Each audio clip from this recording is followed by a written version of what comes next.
Welcome back to Unknown Chapters, the place where history doesn't just whisper, it waits to be heard. Tonight, we take you to a story so strange, so quietly unbelievable, that for decades it sounded like a joke. A war was officially declared, soldiers were deployed, machine guns were mounted, and the enemy? Birds, thousands of them, taller than a man, moving faster than anyone imagined. It was 1932, in Western Australia, a land of red dust, endless sky, and horizons stretching like oceans without water. Fresh from the trauma of the First World War, thousands of returned soldiers were given farmland on the edges of the outback, promised a new life, a second beginning. But something else was already moving across that land, something no one had planned for. And soon, plans meant to protect crops would collide with a force no one knew how to fight. Not armies, not rebels, but nearly 20,000 emus, tall, flightless birds migrating inland in search of water, unknowingly marching straight into human territory. They came in waves, dark silhouettes against the dawn, feathers moving through the dry, sun-baked grass, catching the morning light as the birds surged forward. They trampled fences, they devoured crops, they turned months of human labor into dust in a matter of days. And for one desperate farmer, a man who had already survived the trenches of the First World War, watching his wheat fields vanish overnight, this was no longer wildlife. It felt like an invasion. And soon, desperation would turn into something no one expected. Letters were written, complaints stacked up, voices rose all the way to the Australian government. And somewhere, in a quiet office, far from the dust and noise, a decision was made. A decision that would echo through history. Absurd, unsettling, unforgettable. The military would be sent in, not to fight a nation, not to stop a rebellion, but to confront nature itself. Lewis machine guns were approved, veterans were reassigned, a campaign was planned, all to stop birds that could not fly, but somehow could not be stopped. And that is where our story truly begins. Because what followed was not just a failed operation, not just a political embarrassment, but a quiet reminder that sometimes the world does not bend to human command. So how did an army lose a war to emus? And what does that say about our place in a world we believe we control? That answer waits in the dust. After the First World War, Australia faced a challenge no one could have imagined. Red dust plains stretching endlessly, and a silent enemy on the horizon. Thousands of returning soldiers were given farmland on the edges of the Western Australian outback, promised hope, stability, and a second chance at life. The land was harsh, sun-scorched, and unpredictable. Water was scarce, crops struggled, isolation weighed heavily on those who had survived one war only to confront another, invisible one. And then nature pushed back. For the farmers, this was no ordinary problem. It was a silent invasion, growing larger with every sunrise. Nearly 20,000 emus began their seasonal migration, moving inland from the coast. For these birds, it was instinct, survival, but for the farmers, it was catastrophe. Fences shredded, wheat flattened, and the air filled with the cries of birds and the scent of dust. Wheat fields disappeared under a surge of relentless beaks and pounding feet, leaving furrows trampled, dreams in ruins, hearts heavy with despair. One farmer, Thomas Campbell, watched helplessly as his carefully tended wheat fields vanished overnight.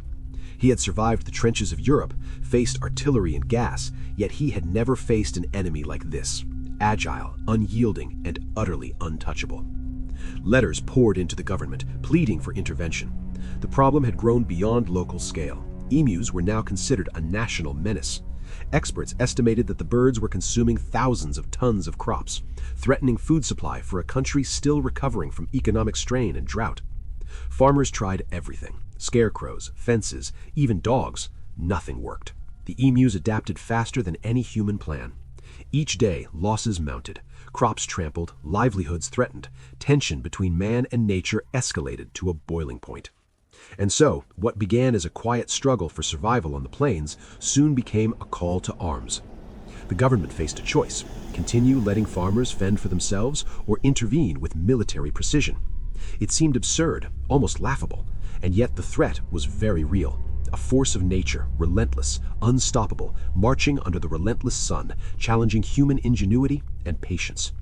The stage was set for a conflict no one could have predicted. A battle where human planning would clash head-on with instinct, and where the soft tone of a war against birds was about to become reality. The army arrived, confident and precise, armed with Lewis machine guns and soldiers trained to fight war, but nothing could have prepared them for the battlefield that awaited. The first attempt was a disaster. Soldiers fired, bullets tore through the air, thudding into the dust, but the emus scattered, untouchable, leaving frustration and disbelief in their wake. Some fell, but hundreds more continued their relentless march. One witness later recalled Thomas Campbell observing the scene. They moved like shadows, impossible to pin down.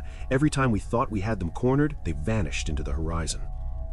Attempts to ambush the emus revealed human limitations. The guns jammed, the terrain slowed vehicles, and soldiers struggled to reload while birds darted around them.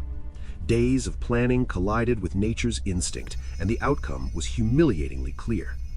The media seized on it immediately. Headlines mocked the soldiers, cartoons depicted emus as victorious generals. The Great Emu War became a national joke, yet for the farmers, the stakes were very real. Crops still trampled, fields ruined, livelihoods threatened. Despite repeated attempts, the emus proved too fast, too numerous, too unpredictable. The soldiers retreated, exhausted, defeated, and in the quiet aftermath, the plains returned to the emu's domain. Human ingenuity had failed against instinct, persistence, and sheer numbers. It was a war without glory, but full of lessons: humility, underestimating nature, and the soft, reflective reality of fighting birds with guns. For those on the ground, the absurdity was matched by frustration. Thomas Campbell walked the trampled wheat fields, dust rising around him, the cries of emus echoing across the plains. A man who had survived the trenches of Europe now stared down a foe he could neither outgun nor outthink. The Great Emu War was over, or so it seemed. The birds had won the battles, yet the war's imprint lingered in headlines, policy debates, and the hearts of those who fought it. It was a story of humans, machines, and feathers, a reminder that sometimes even the most absurd conflicts reveal deeper truths about resilience, survival, and our fragile place in nature. And in the next chapter, we explore the aftermath, the political fallout, ecological impact, and the enduring lessons that remain from this strange, unforgettable conflict. When the guns fell silent, the consequences began to ripple far beyond the outback, into politics, communities, and even the imagination of a nation. The Great Emu War had ended in defeat, not for the birds, but for the humans who had believed their planning and firepower were enough. Headlines mocked the operation across Australia. Emus triumph again, farmers outsmarted by feathers, army humiliated. Cartoons depicted birds in military uniforms, generals of the plains, laughing at human failure. Politicians scrambled to respond. Promises had been made, funds allocated, and a national crisis declared.